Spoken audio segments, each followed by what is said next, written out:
Todo en el nombre del Señor. Estamos un lindo grupo esta mañana para seguir estudiando su palabra en esta epístola de los Hebreos.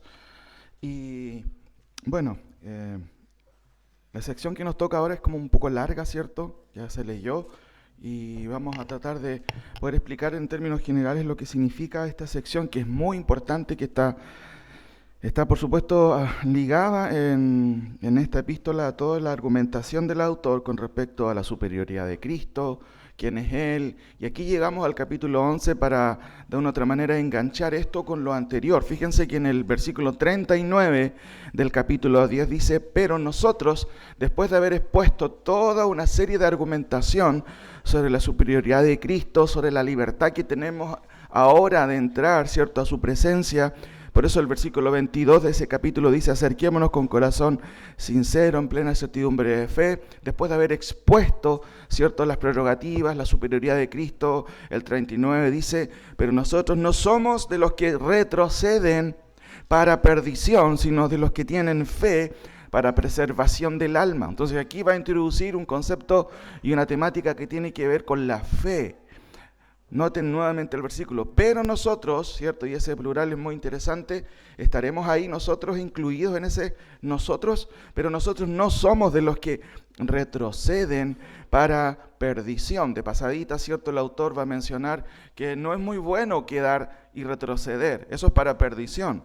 Somos, por el contrario, de los que tienen fe para preservación del alma o para salvación. Entonces, en esta mañana lo que vamos a ver nosotros es ejemplos de fe o parámetros de fe que nos ayudan a comprender si realmente tenemos fe. Por eso es una buena pregunta en el día de hoy si usted tiene fe realmente y cuáles son las características de esa fe. Porque en términos generales quizás todos nosotros podemos decir: sí, yo creo en Dios, yo creo en el Señor. Pero ¿qué clase de fe tiene usted? Por eso que aquí el autor es un capítulo muy necesario y obviamente guiado por el Espíritu Santo. Él hace una descripción de la fe que estuvimos viendo en el tema anterior, pero lo que se espera es, por supuesto, es ejemplos de fe. ¿Qué es tener fe? Y el autor va a decir: miren, yo te voy a dar ejemplos de lo que es tener fe. Y vamos a ver en esta mañana, hermano, lo que tiene que ver justamente con eso. Por eso las preguntas son necesarias. ¿Cómo es mi fe? Yo necesito un parámetro bíblico para ver si mi fe realmente es la fe salvífica. Todo el mundo tiene fe en algo, pero no toda la fe, hermano, es salvífica. ¿Se acuerdan lo que dice Santiago ahí? Bueno, tú tienes fe, bueno, los demonios también tienen fe y son más respetuosos que tú a veces, porque tienen más temor a veces a Dios. Pero evidentemente los demonios no se someten a Dios. ¿Tenemos nosotros una fe que se somete a Dios? ¿Tenemos una fe que realmente evidencia, hermanos, las características de alguien que realmente ha creído en el Señor? Por eso, en esta mañana quiero empezar, ¿cierto?, diciendo, y quizás tomando algunos versículos, porque la sección en general es típica de un autor hebreo, ¿cierto? Un poquito, tiene un orden, para no decir desordenado, diferente al nuestro. Quiero empezar con este versículo que dice lo siguiente: pero sin fe, ¿qué dice su Biblia? Es imposible agradar a Dios. Sin fe es imposible agradar a Dios. La temática del texto no está hablando de cómo comienza la fe, quién da la fe. Eso lo dice la palabra del Señor en otros pasajes de la Escritura. Aquí la temática es ¿qué es la fe real? Pero empieza diciendo el autor: miren, para empezar, y quizás este es el versículo 6, que está entre medio ya del desarrollo mismo, pero sí nos sirve como una introducción. Dice: pero sin fe es imposible agradar a Dios, porque es necesario que el que se acerca a Dios crea que le hay y que es galardonador de los que le buscan. ¿Cuál es la idea ahí de este versículo? La idea básicamente se puede resumir a que es imposible agradar a Dios si no tenemos fe. Fe en las realidades que están implicadas en Cristo. Porque la fe no es vacía. El autor acaba de mencionar a la persona más sublime que ha existido, que es Cristo.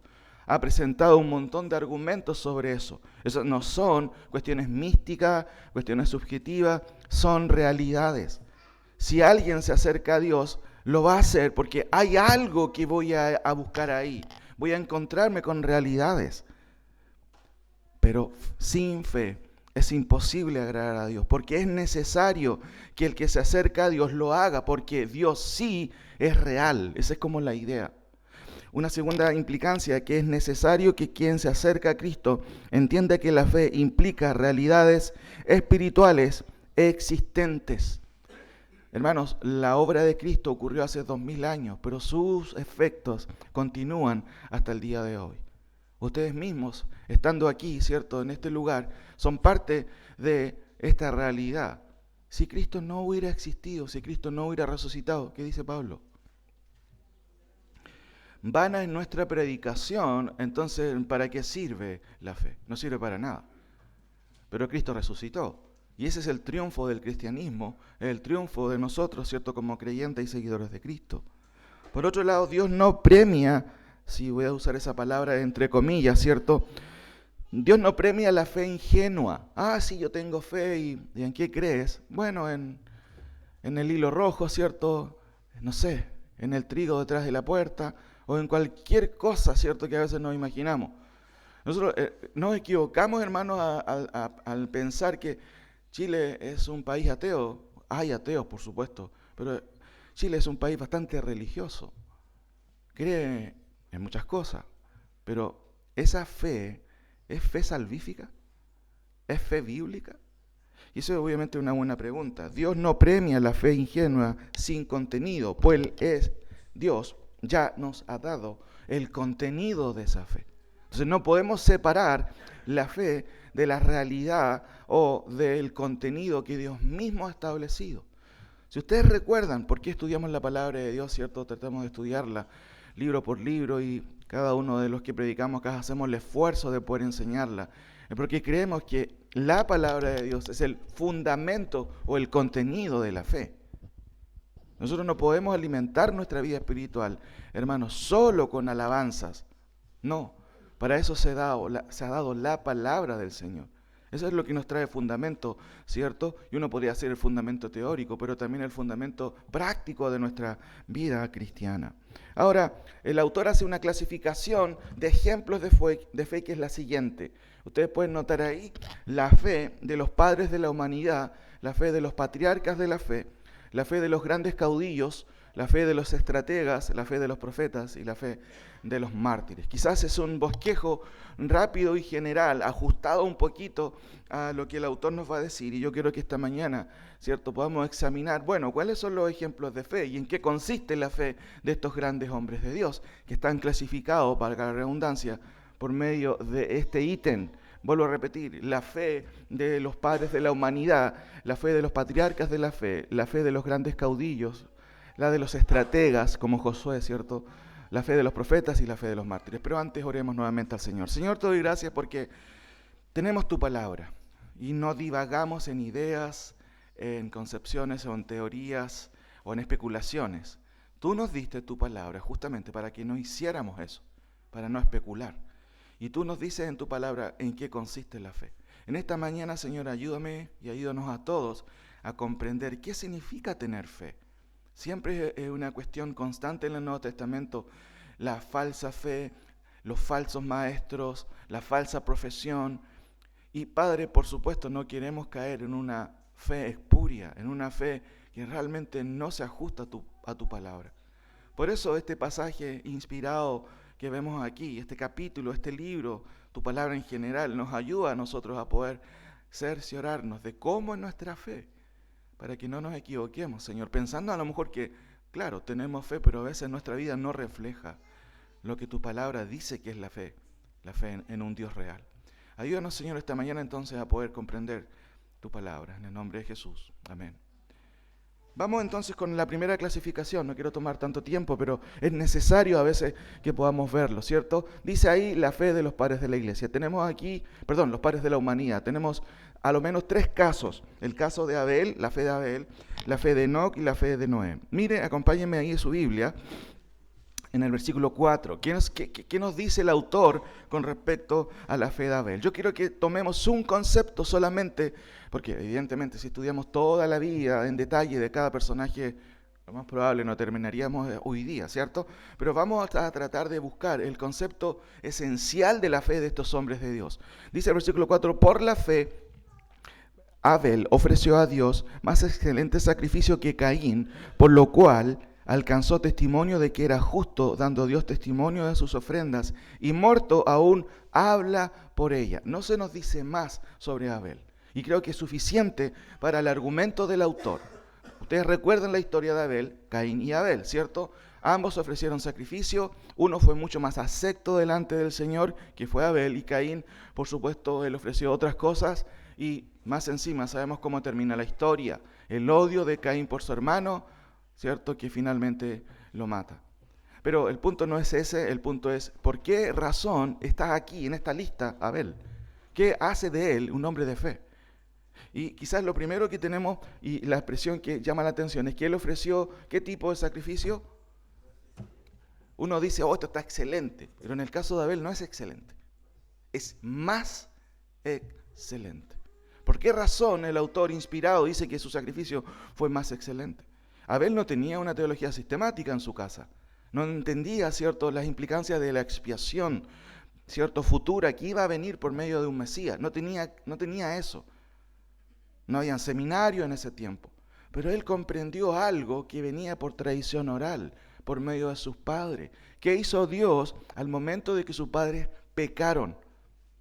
Instituyó una manera de poder, ¿cierto?, tener y volver a tener comunión con Dios. Pero alguien tuvo que morir. Un animal murió para cubrir, ¿qué cosa? A ellos, sus cuerpos, ¿cierto?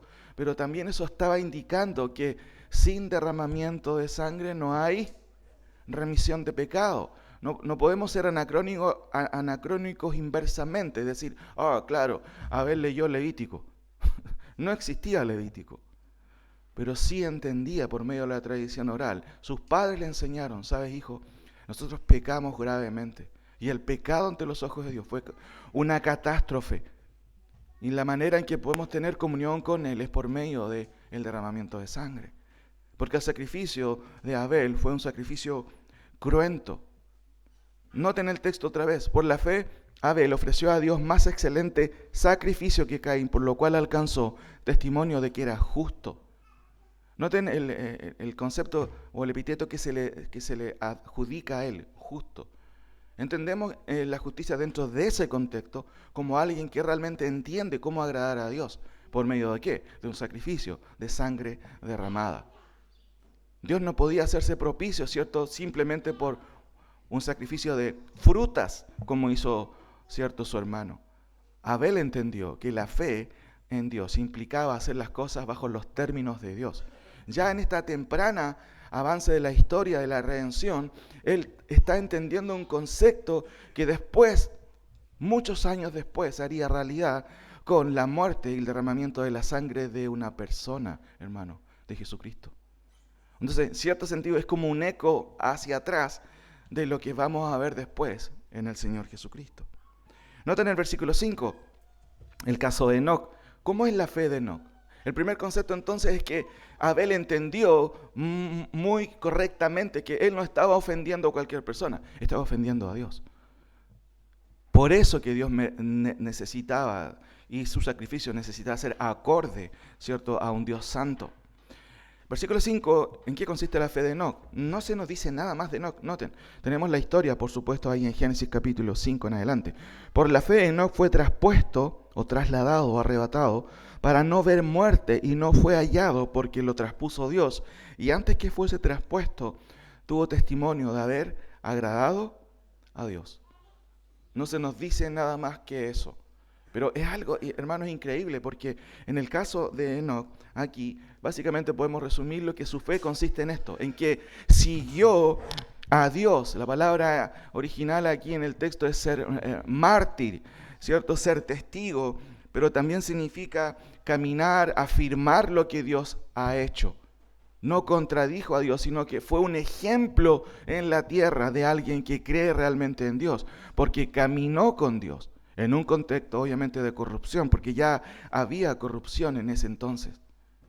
Dice, por la fe, Enoc fue traspuesto para no ver muerte, y no fue hallado porque lo traspuso Dios, y antes que fuese traspuesto, tuvo testimonio de haber agradado a Dios. ¿Cuáles fueron las razones de por qué Dios lo traspuso?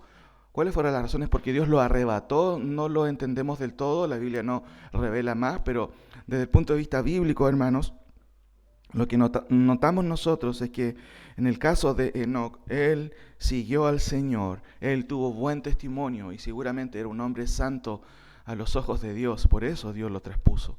El punto aquí es en qué vemos la fe, en que él caminó con Dios. Y de hecho eso lo vemos en la epístola de Juan. Juan usa mucho el concepto de andar.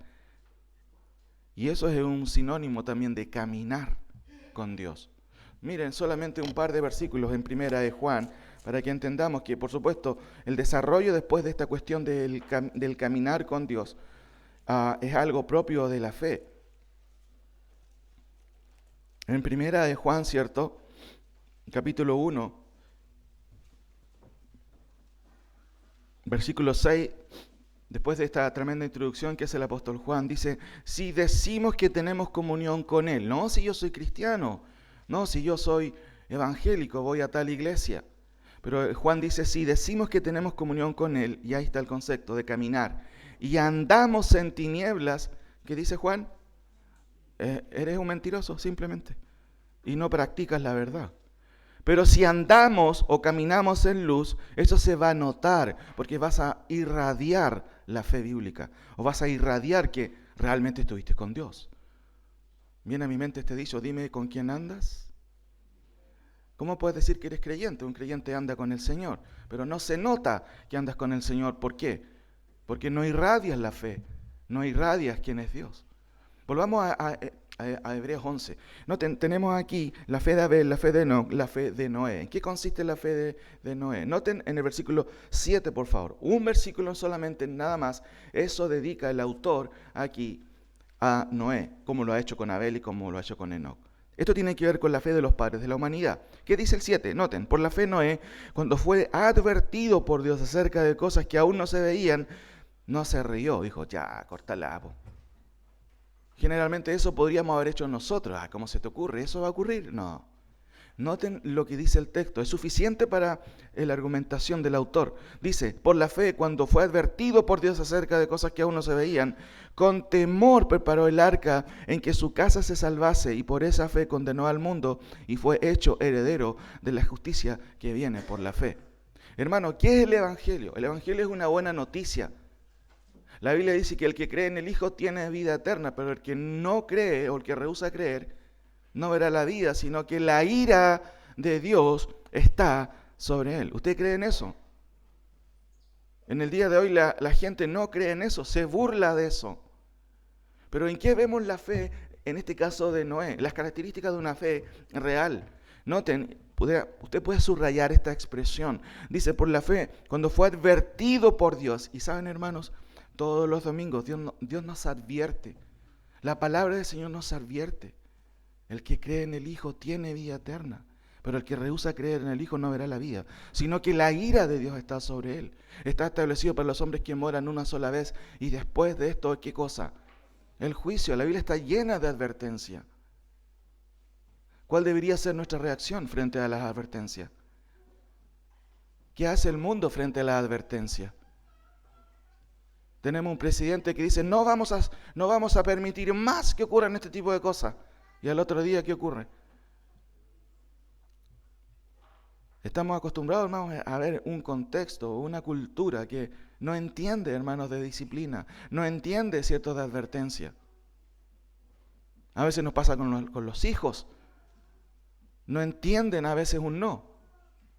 Y de a poco nos vamos deslizando muchas veces a la cultura del mundo, de ser tolerantes. Hermano, dice la palabra del Señor, por la fe Noé, cuando fue advertido por Dios acerca de las cosas que aún no sabían, con temor preparó el arca. ¿Y qué vemos aquí? Es un temor que dice ahí, reverente ante Dios. Esas son las características de una fe real. ¿Usted tiene temor reverente al Señor? ¿O hace lo que quiere? Noten que aquí, en este contexto, se puede añadir, es un temor reverente. En el caso de Noé, él no se paralizó. Porque el temor, a veces el temor paraliza. No sé, aquí quizás usted no va a ver un puma chileno en su campo, en su patio.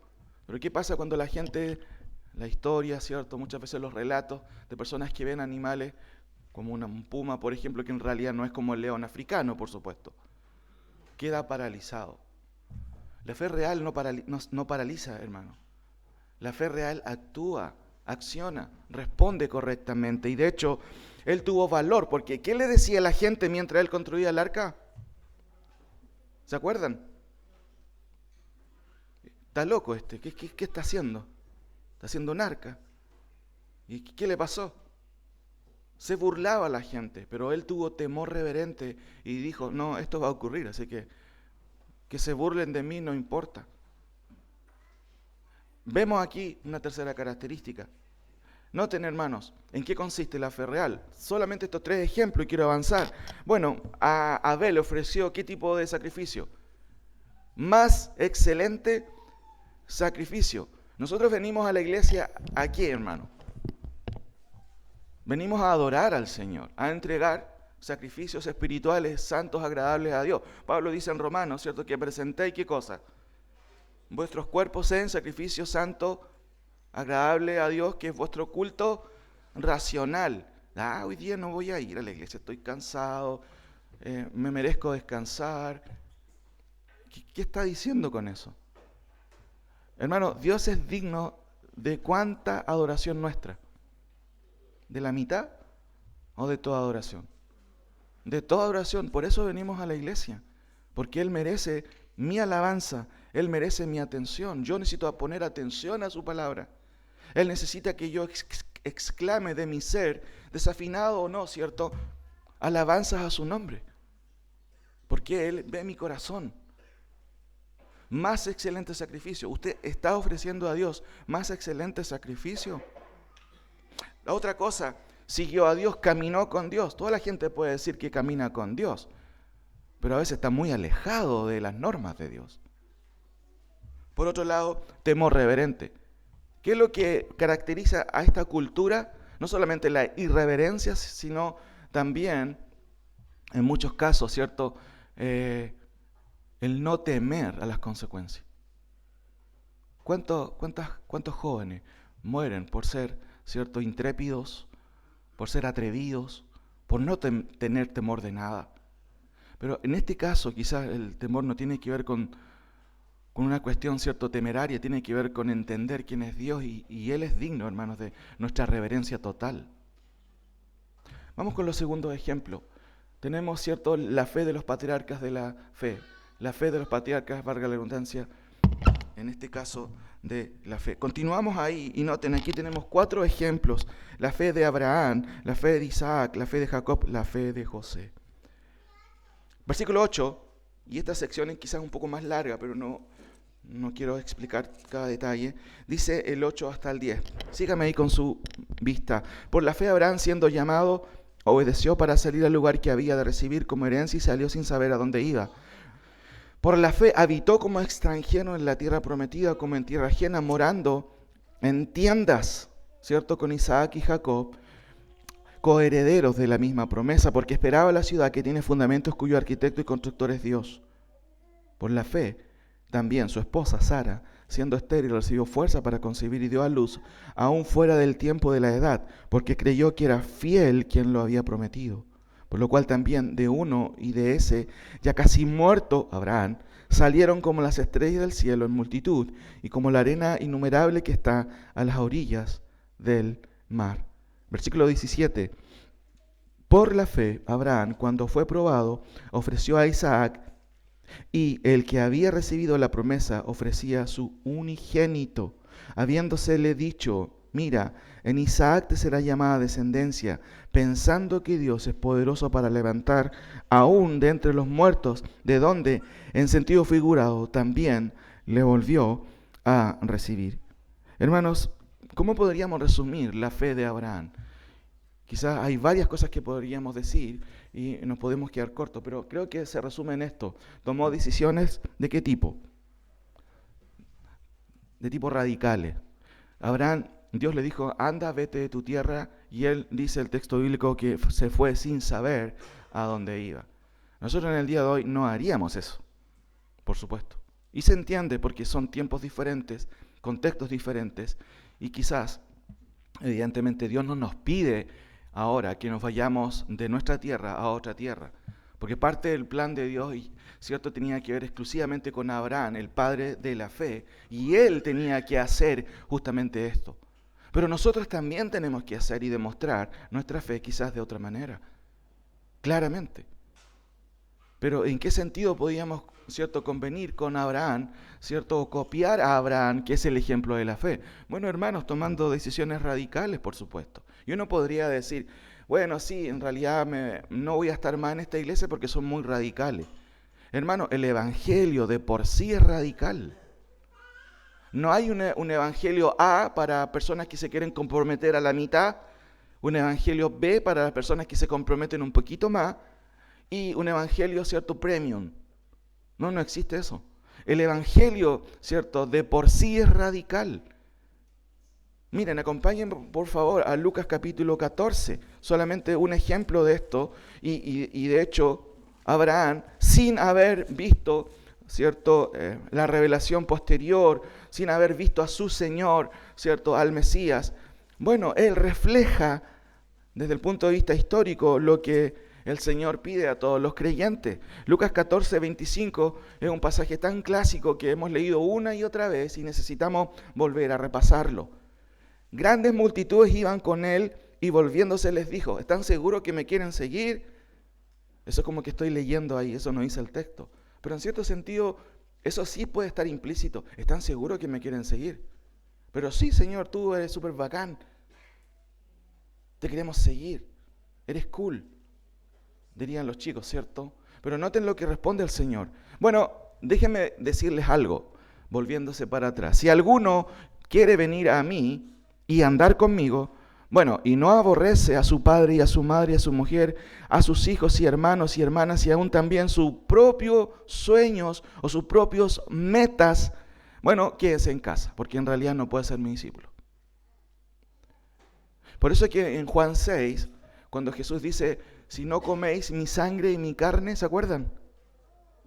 No tenéis o no podáis tener vida en mí. ¿Y se acuerdan que respondieron algunos discípulos? Dura es esta palabra. ¿Quién la puede oír? Pero te estás poniendo súper grave, Señor. ¿Por qué tan estricto? Si hay que ser un poco más light. Noten lo que dice Cristo acá. Si alguno quiere venir en pos de mí, ¿estás dispuesto a negarte a ti mismo? ¿A morir a todas tus prioridades y a que yo sea el primer lugar? Bueno, la verdad de las cosas es que en realidad no lo había pensado así.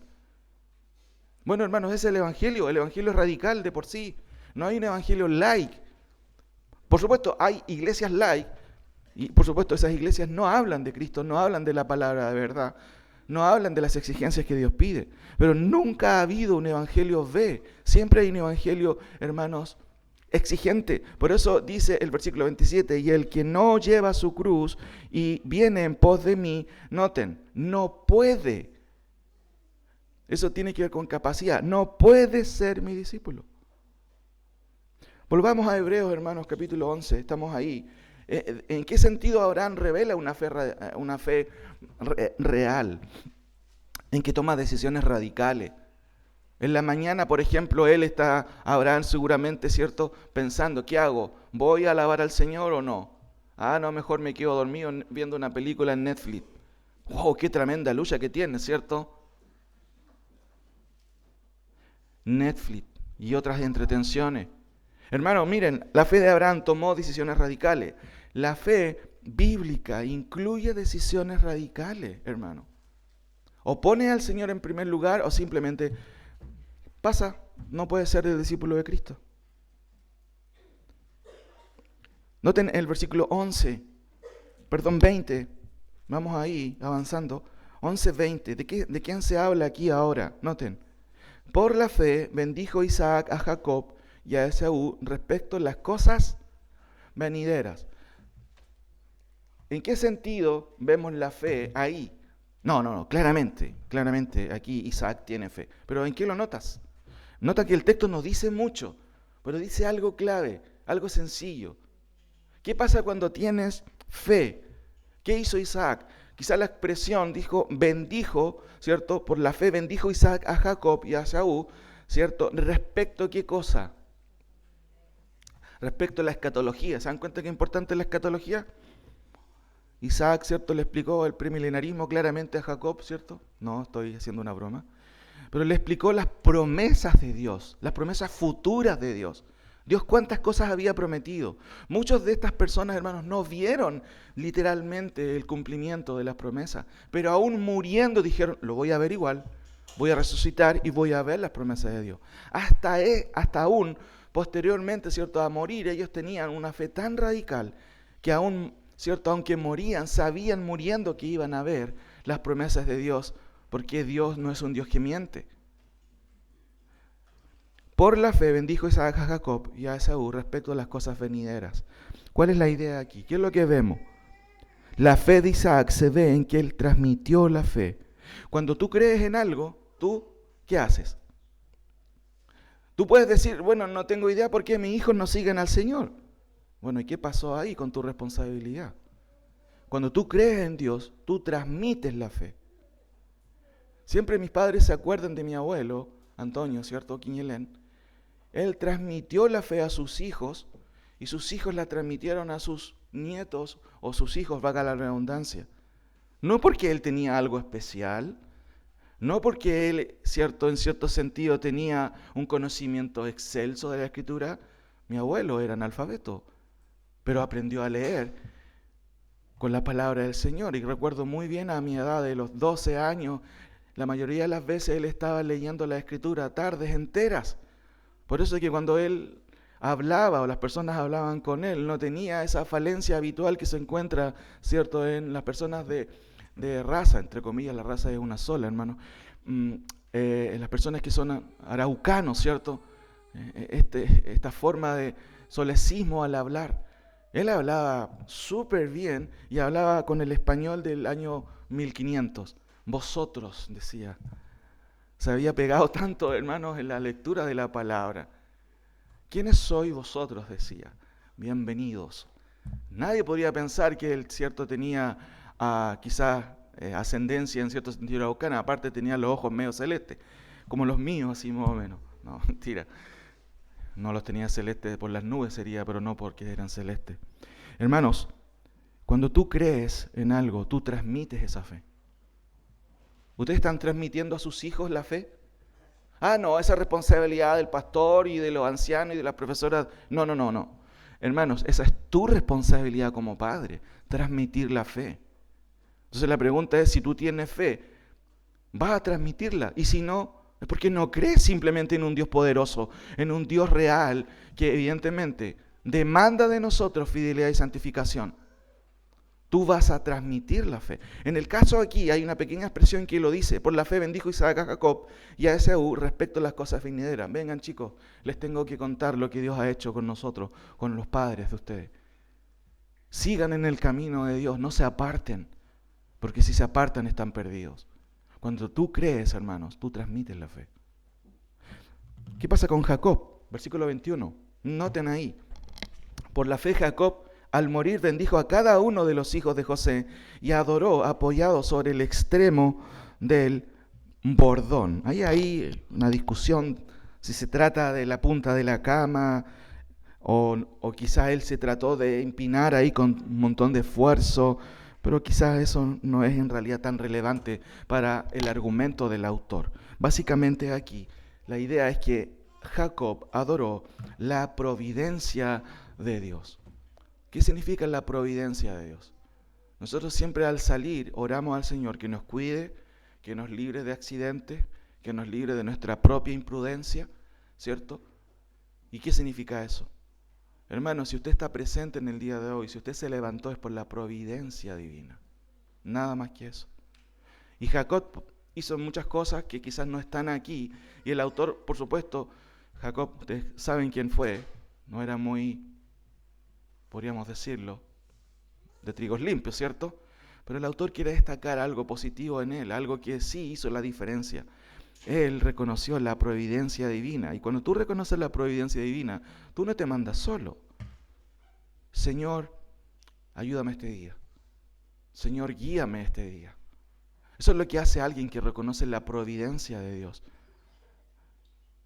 Por la fe, Jacob, al morir, bendijo a cada uno de los hijos de José y adoró apoyado sobre el extremo del bordón.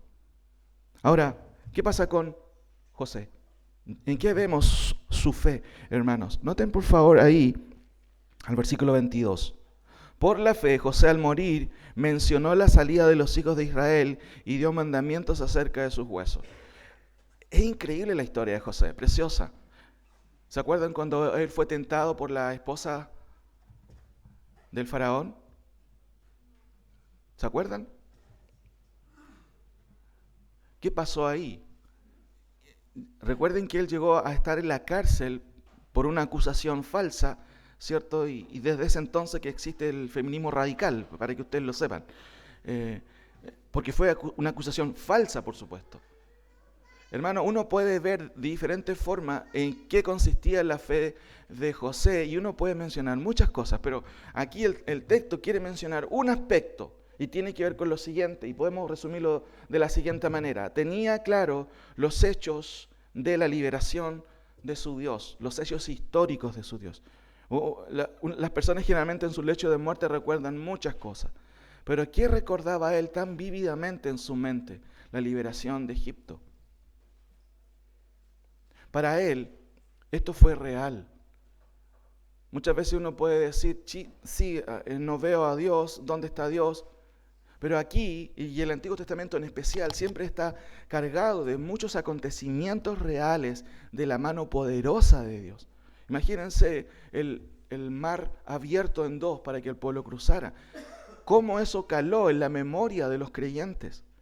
Y por eso, hermanos, aquí vemos a José, incluso aunque él no fue partícipe de eso, pero era parte de la historia. Para él no era algo ficticio, era algo real. ¿Y en qué manera manifiesta su fe? En que tenía claro los hechos de la liberación de su Dios, de un Dios poderoso. Hermanos, nosotros tenemos claro la relevancia de la muerte de Cristo por nosotros. Noten que Pablo cambió radicalmente su vida para servir a un Dios real, para servir a Cristo, y aún desechó todo lo que él tenía. ¿Se acuerdan que él incluso dijo y llegó a decir, lo tengo todo por basura? ¿Para qué? Para ganar a Cristo y ser hallado en Él, no teniendo mi propia justicia, sino la justicia que es por medio de la fe. ¿Qué ven ustedes ahí? No, es que Pablo es radical, él se fue al extremo. No, hermano, esa es la fe de todos los creyentes genuinos. Todos los creyentes, ¿cierto?, que han creído de verdad, han tomado decisiones radicales. Ahora, pasemos, hermanos, a otra clasificación. La fe de los grandes caudillos. ¿A quiénes tenemos aquí? A Moisés y también a Josué.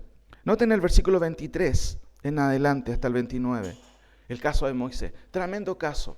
Pero quizás aquí estoy sufriendo un poco porque estoy haciendo un resumen demasiado acotado de muchas características de estos autores, de estos ejemplos de fe. Leemos ahí versículo 23 al 29. Por la fe de Moisés cuando nació, fue escondido por sus padres, ahí vemos la fe de los padres también, por 3 meses, porque le vieron niño hermoso y no temieron el decreto del rey. Por la fe Moisés, hecho ya grande, rehusó llamarse hijo de la hija del faraón, escogiendo antes ser maltratado con el pueblo de Dios que gozar de los deleites temporales del pecado, teniendo por mayores riquezas el vituperio de Cristo que los tesoros de los egipcios, porque tenía puesta la mirada en el galardón. Por la fe dejó a Egipto, no temiendo la ira del rey, porque se sostuvo como viendo al invisible, y por la fe celebró la Pascua, que significa liberación, y la aspersión de la sangre, para que el que destruía a los primogénitos no los tocase a ellos. Por la fe pasaron el mar rojo como por tierra seca, e intentando los egipcios hacer lo mismo, fueron ahogados. Noten, hermanos, qué precioso el testimonio, en este caso de Moisés. Pero ¿cómo uno podría resumir, hermanos, el caso de Moisés? El caso de Moisés merece, como dije, muchos aspectos por los cuales destacar. Rehusó el placer y las tentaciones mundanas. Perfectamente pudo haber tenido un affair, como se llama en el día de hoy, con la esposa de Potifar, con la esposa de uno de los personajes más importantes de en ese entonces la autoridad egipcia. No lo hizo. ¿Por qué? Porque tenía temor a Dios. Arrancó de esa situación. No quiso tener una posición que pudiera haber tenido ahí en Egipto, ¿cierto? Tenía todo de la mano para tener una vida ventajosa, ¿cierto? Tener todas las comodidades que le ofrecía. Pero el texto claramente dice, escogiendo antes ser maltratado con el pueblo de Dios, rehusó llamarse hijo de la hija de Faraón. Más que adoptar, hermanos, y uno podría decir, que claro, Moisés fue nacionalista. Porque cuando vio que maltrataban a su hermano hebreo, él en furia, ¿cierto? ¿Qué hizo? Mató al egipcio, lo escondió, pero como se dice, siempre hay ojos que están viendo. Y uno, claro, sí, le salió lo nacionalista. Por eso él tuvo un compromiso. Y quizás algunos podrían pensar eso, pero hermanos, más que adoptar una nacionalidad y un nacionalismo histórico, el texto dice que Moisés hizo cosas que van más allá de eso. El texto dice que rechazó ser hijo de Faraón, antes escogió ser maltratado que gozar de los deleites. Además, tenía su mirada y se sostuvo, dice el versículo 27, noten, como mirando o viendo a quién, al invisible. Eso es como raro, ¿cierto? Viendo al que no se puede ver. Bueno, eso tiene que ver con la fe. Ahora, déjeme resumir en qué se resume la fe de Moisés. ¿Cómo podemos ver la evidencia en él que tenía fe? Básicamente en esto, adoptó un estilo de vida desventajoso. Y en el día de hoy, ¿quién quiere bajar? Todos quieren subir. Todos alegan por los sueldos bajos, todos alegan por comodidades. El mundo en general, nuestro país, ¿cierto? El sistema político en general está construido ¿para qué? Para, ¿cierto?, dar a las personas sus derechos. Y por supuesto, cuando hay un gobierno justo, eso puede ocurrir. Pero la realidad es que vivimos bajo una cultura totalmente opuesta, donde el robo se ha hecho algo patente en todos los niveles. Se habla en las noticias de los robos con cuello y corbata, ¿cierto? No solamente los robos habituales que uno podría ver en el pasado. Ahora la cultura es así. Una cultura que exige derechos, ¿cierto? Y derechos, y derechos, y más derechos. Hermanos, qué increíble que Moisés, en un contexto en donde tenía de todo, imagínense los malls en Egipto. Imagínense las comodidades en Egipto. Independientemente, nosotros cuando pensamos en comodidades nos trasladamos al siglo XXI y quizás las comodidades de ellos quizás eran bastante diferente a la que nosotros podemos tener. Pero él, hermanos, tenía de todo en un contexto, ¿cierto?, en donde, ¿cierto?, las cosas quizás para el mundo en ese entonces era difícil. Sin embargo, Moisés adoptó un estilo de vida desventajoso. Pablo también lo adoptó. ¿Cuál era la premisa de Pablo? Él estaba contento cuando tenía de todo. He aprendido, ¿cierto?, a estar satisfecho, tenga o no tenga. ¿Y qué pasa cuando a veces en nuestra propia familia, a veces nuestros propios hijos, ¿cierto?, no están contentos porque no tienen justamente algo específico? Un celular. Tremendos escándalos que hay cuando no les pasas el celular, ¿cierto? Por supuesto, no estoy hablando de ustedes como familia porque ustedes manejan muy bien a sus hijos en ese sentido, ¿cierto? Pero ¿qué pasa cuando le quitas algo a tus hijos? Neurosis tremenda. Hermanos, Moisés adoptó un estilo de vida desventajoso y no tuvo ni un problema.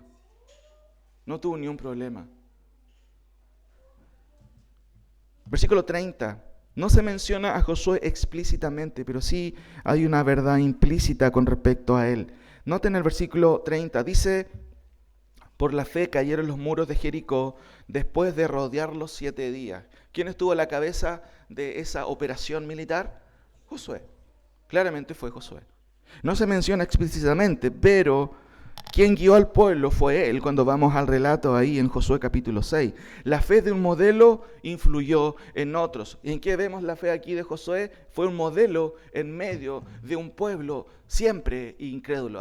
Pero ¿cómo? 7 vueltas. Ustedes ven la historia, hermanos, del pueblo de Israel. Una constante incredulidad, todo el tiempo cuestionando a los líderes. Quizás no se menciona a Caleb. Caleb también fue, por supuesto, un personaje importante, un personaje piadoso. Pero Josué fue el modelo que guió al pueblo a creer en Dios. La fe en este caso no se basaba en estrategias militares, ¿cierto? Sino en caminar 7 días alrededor de los muros. Ya me imagino mucha gente ahí diciendo, ¿qué estamos haciendo aquí? ¿Cómo que se van a caer los muros? Esto es ridículo. Ya, pero sigue caminando, es igual. Quizás algo va a pasar, no sé. Imagínense la conversación ahí de muchos de ellos. Josué, fijo y claro, caminemos. Algo va a ser Dios. Algo va a ser Dios. Y como les digo, hermanos, no habían estrategias militares, no habían catapultas, o caballetes, maquinarias para derrumbar el muro, sino unas raras instrucciones de Dios. Pero Josué creyó en esas instrucciones y llegó a ser un modelo. O sea, cuando tú tienes fe, no solamente crees en Dios, sino que llega a ser un modelo a seguir. Y uno puede decir, ¿te das cuenta cómo es este chico? Es diferente a los demás. ¿Será que es creyente? ¿Será que es cristiano? Mira a esta chica, es totalmente diferente. Cuando tú crees, hermano, eso se revela, eso se demuestra. Ahora, avancemos, ¿cierto? La fe de los estrategas, ¿cierto? ¿Y por qué menciono aquí solamente 3 casos? Bueno, se está mencionando aquí a Rahab, Gedeón y Barak. Seguramente Rahab no es una estratega, pero quiero ponerla dentro de esta clasificación, quizás porque una decisión de ella fue suficiente, ¿cierto?, como para ayudar también al ejército, en este caso israelí. Independientemente de ella, quizás no fue una estratega en todo el sentido de la palabra, pero ayudó a otros estrategas para que el pueblo de Israel pudiera avanzar justamente, y valga la redundancia, en su avanzada militar. 11:31, notemos ahí, por la fe Rahab, la ramera, ¿cierto? Y no es que ella vendía ramas, usted sabe eso. Era una prostituta, eso significa ramera, prostituta. Pero note que increíble cómo está en esta lista. Y uno podría decir, pero ellos son inmerecedores de la gracia de Dios. Todas las personas, hermanos, somos pecadores ante Dios. No hay pecados veniales ni pecados mortales. Todos son los mismos pecados ante Dios. Y todos somos pecadores. Y solamente por la gracia de Dios usted está aquí y yo estoy acá. Rahab fue una ramera, sin duda. Y el texto dice, por la fe Rahab, la prostituta, no pereció juntamente con los desobedientes, habiendo recibido a los espías en paz. Jueces capítulo 2:9, acompáñenme un momento. Jueces capítulo 2, veamos qué es lo que pasó ahí, un par de versículos nomás. Jueces capítulo 2, después de Josué, Jueces. Jueces capítulo 2, versículo 9.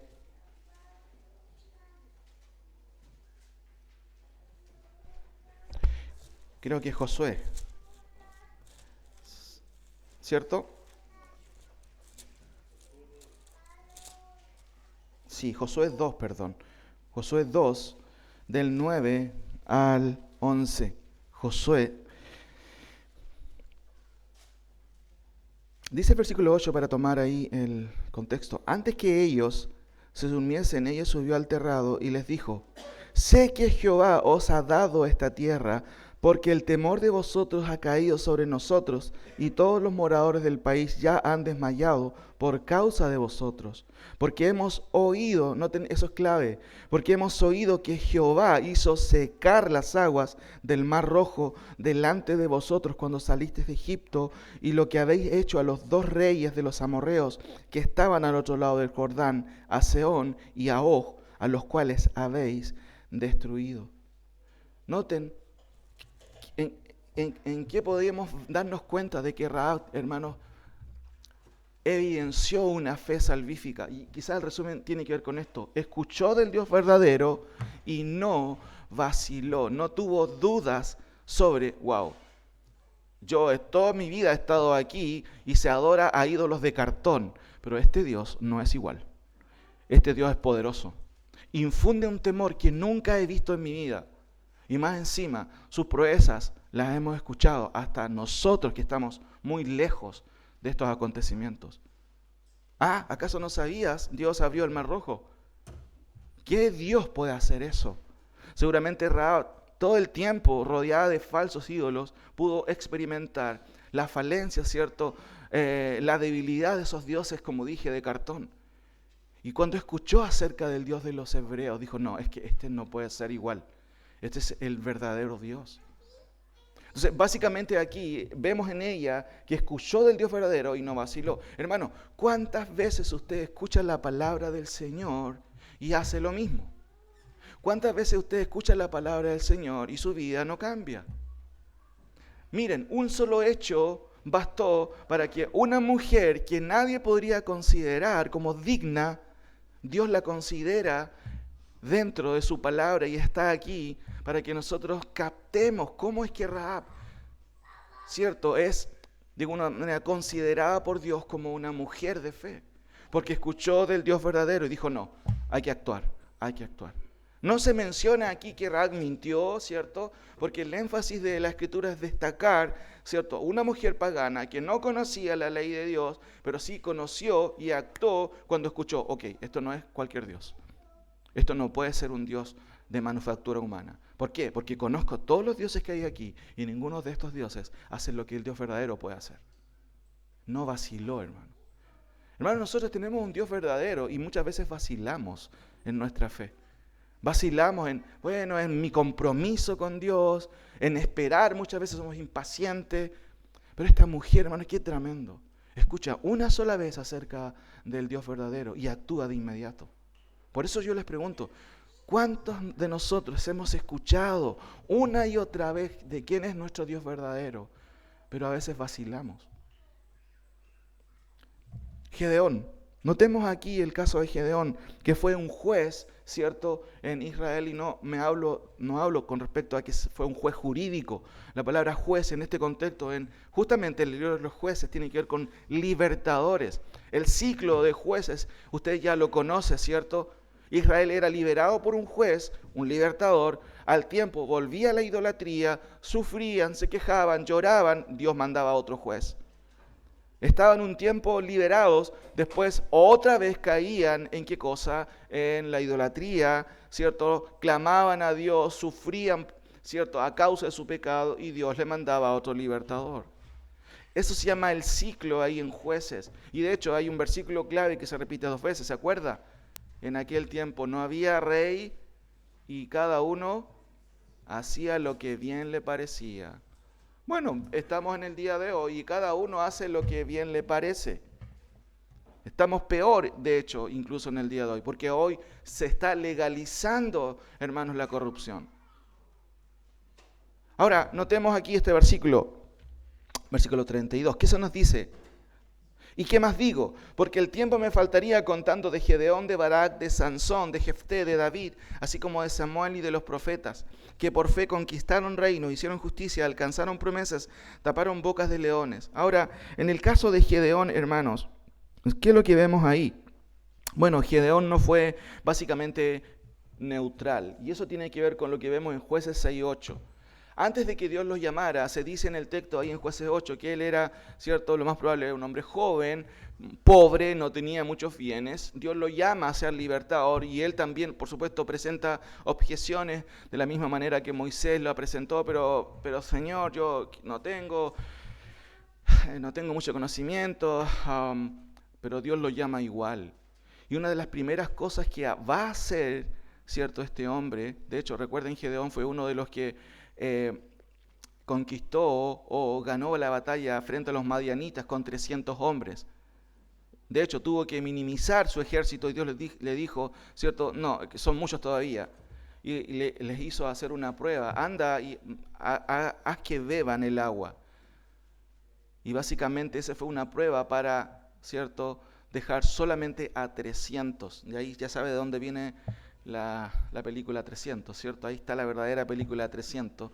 Gedeón, ¿cierto?, conquistó a los madianitas solamente con 300 hombres. Pero, ¿saben? Hay algo que hizo antes Gedeón. Miren, acompáñenme para que lo podamos leer. Jueces, y ahí estamos sí en Jueces capítulo 6.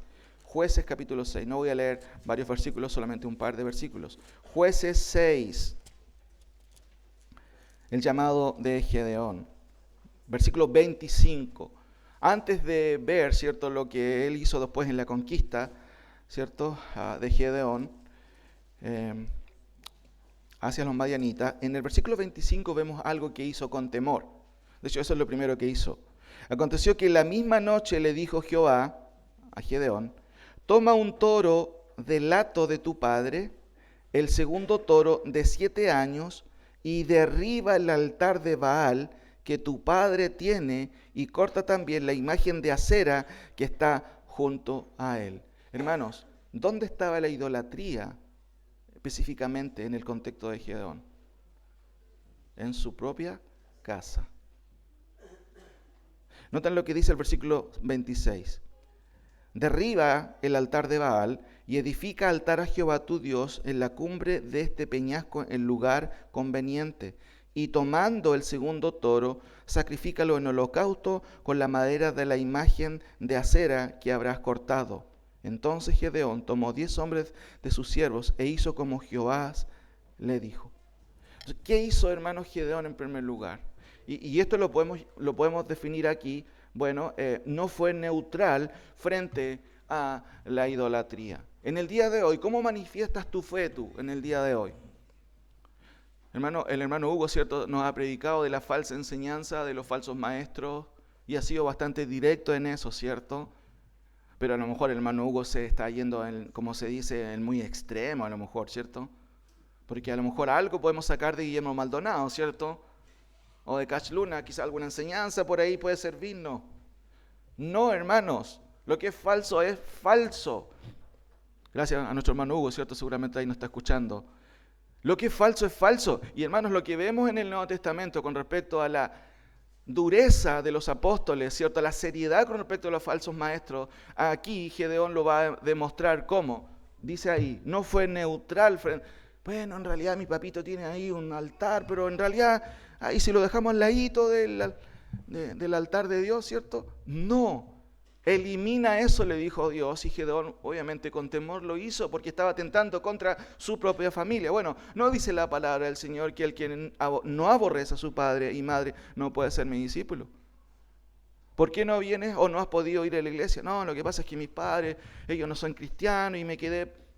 Llevas 6 meses no viniendo a la iglesia porque tus padres no son cristianos, entonces no eres discípulo de Cristo.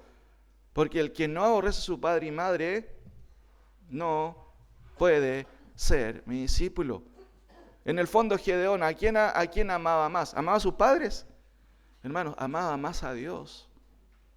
Aún con temor, dice el texto, lo hizo, pero él tenía muy claro este orden de prioridades. Perfecto, papá, tú no estás sobre Dios. Así que déjame tomar tu ídolo, que lo voy a guardar en la bodega. Hizo eso. Lo hizo pedazos, hermano.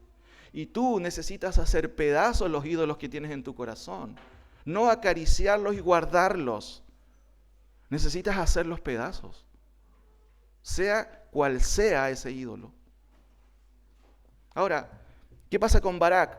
Noten que pasa algo parecido. Y si me pueden acompañar a Jueces, otra vez. Estamos yendo de Hebreos a Jueces, ¿cierto? Otra vez, no voy a leer todo. Jueces capítulo 4. ¿Qué pasa aquí? Algo que algunos teólogos pueden tomar, ¿cierto?, como una argumentación para decir, ¿te das cuenta? Aquí, el caso, ¿cierto?, de Barak, básicamente en ese tiempo había una jueza, no un juez, que se llamaba Débora. Ella tenía a cargo, ¿cierto?, la administración, digámoslo así, el dirimir los problemas, el dar dirección y todo eso. De ahí que muchas hermanas han puesto a sus hijas Débora. No tenemos ni una Débora, ¿cierto? Acá, no. Pero de ahí surge también, porque fue una líder, ¿cierto?, prominente en el texto.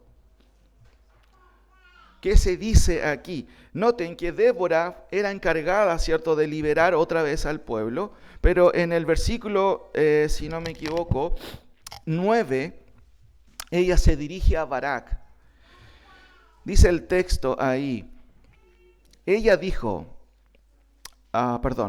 4, gobernaba en aquel tiempo a Israel una mujer, Débora, profetisa, mujer de Lapidot. No se dice nada de Lapidot, pero por alguna razón esta mujer es contada y es una excepción a la regla, ¿cierto?, con otras mujeres que también tuvieron cierto liderazgo. Pero se dice de ella que acostumbraba a sentarse debajo de la palmera, versículo 5, ¿cierto? Y ella juzgaba a Israel, eso es lo que quiere decir el texto. 6. Y ella envió a llamar a Barak, hijo de Abinoam, de Sedes, de Neftalí, y le dijo: ¿No te ha mandado Jehová, Dios de Israel, diciendo: ve junto a tu gente en el monte de Tabor, y toma contigo 10,000 hombres de la tribu de Neftalí y de la tribu de Zabulón?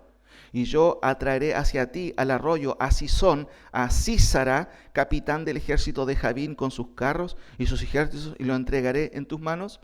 O sea, Dios estaba moviendo ya la liberación de su pueblo por medio de la gobernanza de una mujer llamada Débora. Pero el capitán, estratega, en este caso, era Barak, más bien dicho. Ahora, noten lo que dice el versículo 8. Barak le respondió: si tú fueres conmigo, yo iré, pero si no fueres conmigo, yo no voy a ir. ¿Qué vemos aquí, hermanos? Y aquí hay que tener cierto cuidado, y ustedes lo van a tener, porque aquí no hay un cierto mandato a que, mira, Débora tomó un protagonismo, ¿por qué no puedo ser pastora? De hecho, muchos de los argumentos del feminismo que ha entrado en la iglesia a veces usan de este pasaje, por supuesto fuera de contexto, pero aquí, en primer lugar, no hay una iglesia, hay un pueblo, ¿cierto?, que está en corrupción constante, hay libertadores, y por alguna razón Dios quiso levantar a una mujer, ¿cierto?, piadosa, con cierto liderazgo, y qué bueno que en ese momento no había ningún hombre que podríamos decir que tenía los pantalones puestos para decir: esto no puede ser, Señor, no permitamos esto. Pero sí había una mujer que mostró también respeto, temor a Dios. Pero noten que ella llama ¿a quién? A un hombre para hacer la tarea. ¿Y en qué sentido podemos ver la fe de Barak? Y hermanos, básicamente en que aceptó, ¿qué cosa? La estrategia de Dios. Él perfectamente pudo haber dicho: pero Dios está llamando a una mujer. A lo mejor te equivocaste, no sé, ella debería estar haciendo otras funciones. Porque de hecho, dentro del contexto hebreo, hermanas y hermanos, por supuesto, las mujeres no tenían un papel prominente, pero Dios quiso en ese momento cambiar la estrategia, y perfectamente él pudo haber negado, pero Barak dijo: bueno, esto es de Dios, lo voy a aceptar. Básicamente su fe fue no cuestionar a Dios, sino aceptar la estrategia del Señor, por medio de algo inusual, usando a una mujer como jueza, como libertadora. Por eso que el texto, cuando dice, Barak le respondió: si tú fueres conmigo, yo iré, pero si no fueres conmigo, no iré. Porque él estaba reconociendo de que esa mujer había sido levantada por Dios en ese momento específico. No lo vemos posteriormente después como una regla, por supuesto, porque Dios ha escogido varones para el liderazgo. Pero en esta ocasión, hermanos, él aceptó la estrategia de Dios. Vamos finalmente con 2 puntos más, ¿cierto? Vemos la fe de los profetas, y yo pongo a David, quizás él no fue un profeta en todo el sentido de la palabra, aunque sí hay muchos salmos mesiánicos que hablan acerca de él. Versículo 35, vamos a Hebreos 11:35, perdón. ¿Qué vemos ahí? No se nos dice en realidad mucho de David, solamente se lo menciona de pasada. Pero ¿qué vemos en la vida, hermanos, de David en este caso? Bueno, hay varias cuestiones que se mencionan de él, y siempre a nuestra mente pueden venir los pecados que cometió David, que fueron graves, hermano. Pero eso nos muestra un hombre real, igual que usted, igual que yo. Pero hay algo que no se encuentra siempre en un hombre pecaminoso, ¿cierto?, que sí se encuentra en David, y básicamente tiene que ver con un corazón contrito y sin excusa. Salmo 51, ¿se acuerdan? Es un pasaje tremendo ese Salmo 51. Miren, acompáñenme por un momento para recordar qué es lo que David hace cuando es confrontado por Natán, el profeta, y cómo él llega, ¿cierto?, a proferir tremendas palabras que dejan ver cómo es que es un arrepentimiento genuino, sin excusas, un corazón, ¿cierto?, que deja ver que realmente él temía a Dios a pesar de que él había pecado gravemente ante los ojos del Señor. No voy a leer todo el capítulo, pero sí destacar un par de expresiones. Ten piedad de mí, oh Dios, conforme a tu misericordia, conforme a la multitud de tus piedades, borra, noten, mis rebeliones. Lávame más y más de mi maldad y límpiame de mi pecado. Hermano, ¿usted ha orado de esa manera al Señor? ¿Ha expresado a solas en su habitación este tipo de oración? Esto es tremendo. Borra mis rebeliones. Y como lo hemos explicado muchas veces, ¿qué es una rebelión? Es saber que algo estaba malo, pero yo igual insistí en hacerlo. Esa es una rebelión. Es ser lo que conocemos en el día de hoy como una persona porfiada. Usted conoce esa expresión. Oh, este es súper porfiado. Le dicen que haga esto y no lo hace. De hecho, hace lo contrario. Finalmente, en el versículo 16, porque no quieres sacrificio que yo daría, no quieres holocausto. Él tenía muchas posibilidades de ofrecer holocausto. 17, los sacrificios de Dios son el espíritu quebrantado, al corazón contrito y humillado, tú no vas a despreciar. Y justamente David es un corazón contrito, sin excusa. No, lo que pasa a Dios es que lo que pasa es que esto, es que esto otro, es que... Excusas. No, hermanos, la fe real revela un corazón que se humilla, no que alega, no que presenta excusas, sino que dice, Señor, tienes toda la razón, me humillo ante tu presencia. ¿Qué pasa con Samuel, hermanos? Versículo 32, se menciona de pasada solamente, pero hay un versículo que me gusta en este caso y tiene que ver con Samuel, si lo pueden buscar. Primera de Samuel 3:19, por favor. Primera de Samuel 3:19. Este versículo deja ver una característica de una fe real. Primera de Samuel 3:19 y 20 también. Son dos versículos que nos dan un concepto concreto aquí. Ustedes conocen la historia de Samuel. Primera de Samuel 3:19. Y Samuel creció y Jehová estaba con él y no dejó caer a tierra ninguna de sus palabras. Puede referirse a Dios como que Dios cumplió todo lo que le había dicho a él, como también puede referirse a que Samuel como profeta no, ¿cierto?, dejó caer ninguna de las palabras del Señor. El versículo 20 quizás nos ayuda también en este sentido, porque dice, y todo Israel desde Dan hasta Berseba conoció que Samuel era qué tipo de profeta. Fiel. Entonces, ¿cuál es el concepto, hermano, en este caso, de una fe real? La fidelidad. Y como comentábamos en el tema anterior, la palabra pistis en el texto griego del Nuevo Testamento no solamente significa confianza. Fe, la otra cara de la moneda es fidelidad a Dios.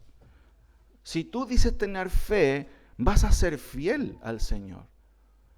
Vas a tener fidelidad al Señor. Esa es la otra cara de la fe. Y en el caso de Samuel, claramente su fama fue conocida en todo el mundo. ¿Por qué? Dice el texto, y todo Israel desde Dan hasta Berseba conoció que Samuel era fiel profeta de Jehová. Otra característica de la fe real es la fidelidad al Señor. Ahora bien, hermanos, la fe de los mártires. Básicamente esto es lo último. Y tenemos dos cuestiones aquí que se mencionan. Noten el versículo 35 al 39. 35 al 39. ¿Por qué hablamos de la fe de los mártires y aquí están incluidas la fe de las desamparadas y también justamente la fe de los que murieron por la causa de la fe, por la causa de Dios, por la causa de Cristo? Versículo 35 al 40 dice, las mujeres recibieron sus muertos mediante resurrección, ¿cierto? En el caso también de algunos casos, la viuda de Sarepta en el Antiguo Testamento, la hija de una viuda, ¿cierto? Otros casos se pueden mencionar, pero básicamente aquí el texto dice, las mujeres recibieron sus muertos mediante resurrección, mas otros fueron atormentados, no aceptando el rescate o la redención, a fin de obtener una mejor redención futura. A eso está refiriendo. Otros experimentaron vituperios. ¿Qué significa vituperio? ¿Cierto? Insultos, azotes, eso es algo físico, y además de esto, prisiones y cárceles, fueron apedreados, aserrados, puestos a prueba, muertos a filo de espada, anduvieron de acá para allá, cubiertos de pieles de ovejas y de cabras, pobres, angustiados, maltratados, de los cuales el mundo no era digno, errando por los desiertos, por los montes, por las cuevas, por las cavernas de la tierra. Hermanos, eso hicieron muchas personas evidenciando su fe. Y en el día de hoy a veces hay personas que no vienen a la iglesia porque no hay fuego. ¿Usted nota la gran diferencia? No, es que no puedo ir porque estoy resfriado. Hermano, lea por favor este capítulo en casa. No, porque mejor voy a ir a pescar este domingo, porque estaba buena la luna ayer anoche, así que a lo mejor para salir va a picar. Hermanos, noten lo que dice el texto. Otros experimentaron prisiones, azotes, fueron apedreados, aserrados, y tú no vienes porque te duele un poco la cabeza. O tú no vienes porque anoche te quedaste tan tarde, ¿cierto? Orando. No, te quedaste viendo una serie y claro, tienes sueño en la mañana, no vas a venir. Porque tienes que dormir, claro. Porque el lunes, ahí sí que no puedes faltar al colegio o no puedes faltar a tu trabajo. Hermanos, qué increíble, uno se pone a pensar en qué consiste la fe real. Y la palabra del Señor, claramente su estándar es tremendamente alto. No para mí como pastor, no para los ancianos de esta iglesia, sino para todo aquel que dice ser creyente. ¿En qué vemos, hermanos, la fe de aceptar la muerte de sus seres queridos? Conozco personas que dejaron de ir a la iglesia porque murió su mamá. ¿Y cómo Dios pudo haber permitido eso? Eso evidencia claramente que no tienen idea de lo que es la fe salvífica o lo que es la fe bíblica. No han leído este pasaje que muchas de estas mujeres, algunas Dios resucitó a sus seres queridos, pero otras dijeron, perfecto, va a resucitar el día postrero. Y confío en Dios que lo va a hacer. La fe de los martirizados, ¿en qué vemos eso, hermano? En que siguieron a Cristo sin condiciones. ¿Cómo murieron los apóstoles? La mayoría de ellos, ¿cierto? En Ascensión pensionado, ¿cierto? En el hospital. Así murieron. La mayoría de ellos murieron martirizados, hermano, con la excepción de Juan. De acuerdo a la historia, se cree que él murió de la ira de Pasmo, ¿cierto? Quizás simplemente por la edad. Pero todos murieron, la mayoría de ellos, los demás, martirizados, crucificados. Hermanos, podría decir muchas cosas, pero voy concluyendo ya con lo último. Dice el texto, y todos estos, dice ahí el versículo, ¿alcanzaron qué cosa? Buen testimonio. Y de hecho, esto también es otra evidencia de que eres creyente, tu testimonio. ¿Qué puede decir la gente de ti? Él va a la iglesia, ella. No me hables de ello. Déjeme terminar, hermanos, diciendo dos cosas más que voy a mencionar. Y todos estos, aunque alcanzaron buen testimonio mediante la fe, aún algunos no recibieron lo prometido, proveyendo Dios alguna cosa mejor para nosotros, para que no fuesen ellos perfeccionados aparte de nosotros. Mire, parece un trabalengua, pero no se confundan. Déjeme explicarlo. Dice el texto en primer lugar, y todos estos, aunque alcanzaron buen testimonio, esa es la tónica general de todos los creyentes, tener, ¿qué cosa? Buen testimonio. Y el testimonio en el texto ahí significa mártir o martureo, y de ahí viene la palabra mártir. Algunos incluso murieron por su testimonio. Pero después dice, pero algunos ni siquiera recibieron lo prometido, en el caso de Abraham. Él fue a la tierra prometida, pero vivió todo el tiempo, hermanas, en carpas. Y dice el texto que él aún esperaba la Jerusalén celestial. Pensando eso, el autor de Hebreos, por supuesto, no conversó con Abraham, pero él añade ahí algo que Dios ha prometido en el futuro. Dios va a restablecer a Israel en el reino intermedio, pero al final la nueva Jerusalén va a bajar. Tremendas verdades de la palabra del Señor. Pero Abraham, incluso él no recibió esa promesa, aunque pudo experimentar en parte, vivió y siguió viviendo en carpas. Y el texto dice, no recibieron lo prometido, proveyendo Dios alguna cosa mejor para nosotros. Y pregunto, ¿qué es lo mejor que Dios nos ha dado hoy? La salvación, la persona de Cristo, hermanos. Eso es lo mejor para ellos también, porque ellos van a experimentar, muchos de ellos, justamente las promesas que fueron desarrolladas en su semilla o seminalmente en el Antiguo Testamento y que nosotros por medio, obviamente, del avance de la historia hemos visto ya la salvación, ¿cierto?, definitiva en Cristo Jesús, que es lo que ha hecho el autor de Hebreos en la mayoría de su contenido, decir a una audiencia hebrea, a una audiencia judía, ya en Cristo tenemos todo. Usted y yo tenemos todo en Cristo. Pero el texto agrega diciendo, proveyendo Dios alguna cosa mejor para nosotros, para que no fuesen ellos perfeccionados aparte de nosotros. La perfección que ellos van a experimentar o que nosotros vamos a experimentar en Cristo con las bendiciones espirituales, también ellos las van a experimentar. ¿Por qué? Porque en Cristo, ¿cierto?, se unen todas las cosas, como la palabra del Señor también la menciona en otros pasajes.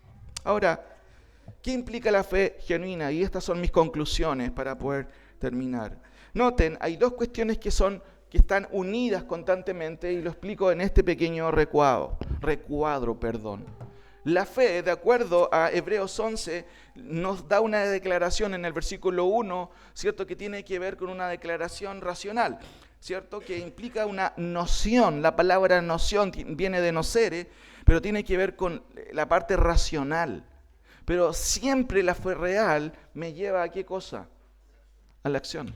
Nunca es algo simplemente racional, no es simplemente una noción. Bueno, yo tengo una idea de quién puede ser Dios, pero ¿tú vas a alguna iglesia? No, porque creo que no es necesario. Eso no es fe.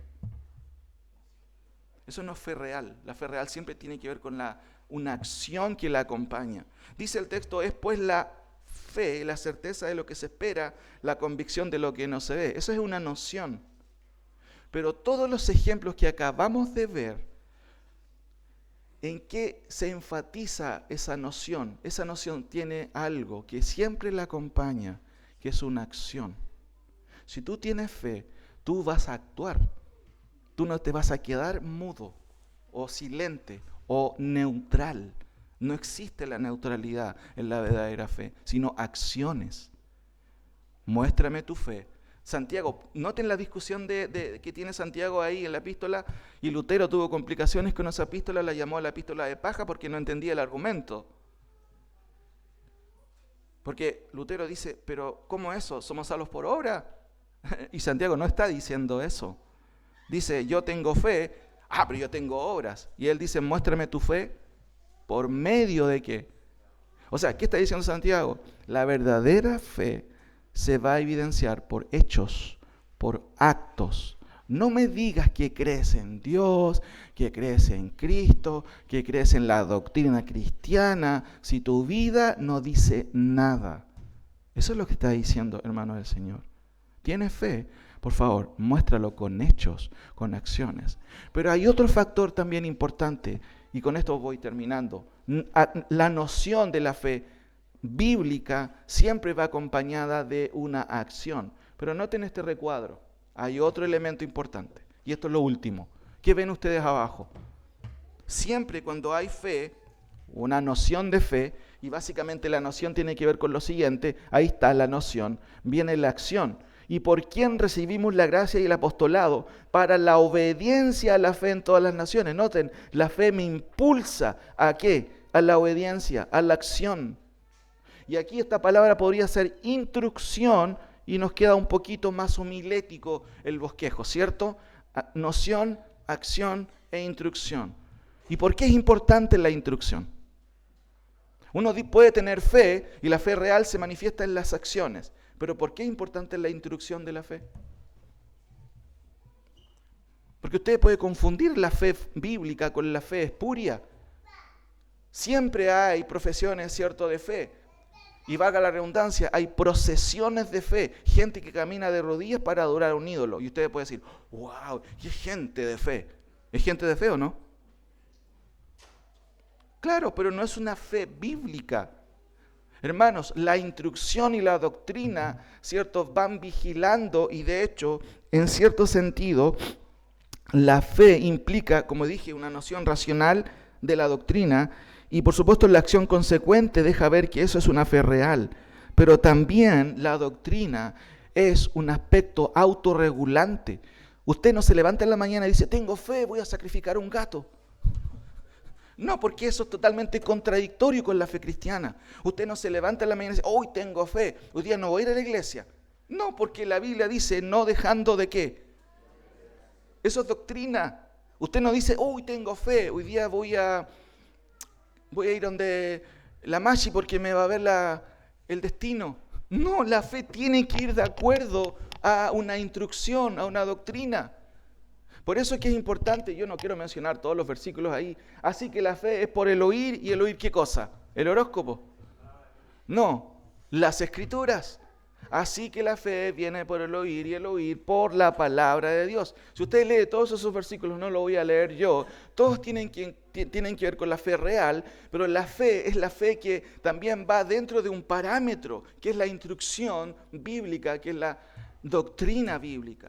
O sea, resumiendo, hermanos, ¿qué implica la fe genuina? Primero, ¿cierto? Una noción, un concepto claro de qué es la fe, es una certeza. Y la noción la tenemos aquí en el versículo 1. Es pues la fe, la certeza de lo que se espera. ¿Esperamos la salvación? ¿Esperamos a Cristo la segunda venida, que Él venga por su iglesia? Por supuesto, eso para mí es súper claro. No lo veo, no importa. Porque los ojos de la fe lo creen. Dice, es pues la fe, la certeza de lo que se espera, la convicción de lo que no se ve. Aunque no lo vea, yo sé que es real. Yo sé que es real. Esa es la noción. Pero esa noción me va a llevar a la santificación, o sea, a las acciones. ¿Por qué tengo que estar aquí el domingo en la mañana? Porque Dios es digno de adoración. Porque yo debo adorar al Señor. Eso es mi convicción personal y debo obedecer su voz. No porque quiera agradar al pastor, a los ancianos de esta iglesia, no. Porque Dios es digno de mi adoración. Pero no voy a hacer lo que se me ocurra, porque la instrucción me ordena a que mi fe también es regulada por la doctrina. Yo no hago cualquier cosa, no hago un ídolo. Recuerden que cuando Moisés baja del cerro, ¿qué había abajo? Una fiesta religiosa. ¿Pero estaba de acuerdo la ley de Dios? No. De hecho, Aarón dijo, es sus dioses que lo han sacado de Egipto. Noten la tremenda herejía en boca de este hombre. ¿Por qué? Porque estaba ignorando justamente la palabra y las instrucciones de Dios. ¿Usted tiene fe genuina? Perfecto. Pero esa fe se va a reflejar en acciones. No diga que tiene fe, que no, si yo creo, si yo tengo... No, sus acciones tienen que hablar de su fe real. Y lo tercero, su fe no es una fe a locas, está restringida por la palabra del Señor. Oremos al Señor. Señor, te damos gracias por tu palabra. Quizás esta exposición ha sido un poco extensa, pero la vida cristiana también nos muestra también, en muchos casos, Señor, que estos hombres que dieron su vida por la fe, Señor, sacrificaron tiempo, dieron de sus vidas incluso, sus enfoques de vida fueron totalmente transformados por seguirte. Señor, ayúdanos a entender en qué consiste la fe. Esta argumentación del autor de esta lista de hombres de Dios con defectos, con pecados, con luchas, pero aún así entendieron que era seguir al verdadero Dios, al Dios verdadero. Señor, una fe real no se queda estancada. Una fe, por supuesto, tiene un asidero teórico, si podemos mencionarlo de esa manera, que es tu voluntad, que es tu palabra expresada en tu palabra. Pero esa fe real se mueve a la acción. Señor, que podamos entender de que nuestra fe puede ser espuria y que debemos examinarnos porque nos damos fruto. Y no damos fruto porque a veces podemos darnos cuenta de que quizás no somos realmente creyentes. Siempre pueden haber excusas, pero una fe real, Señor, va a determinarse en acciones concretas, pero también en el sometimiento a tu palabra. Señor, por favor, ayúdanos. Ayúdanos a crecer como iglesia, no solamente a ser un número, sino a ser creyentes de calidad, que honran tu nombre, realmente creyendo, pero también actuando de acuerdo a tu voluntad. En el nombre de Jesús. Amén.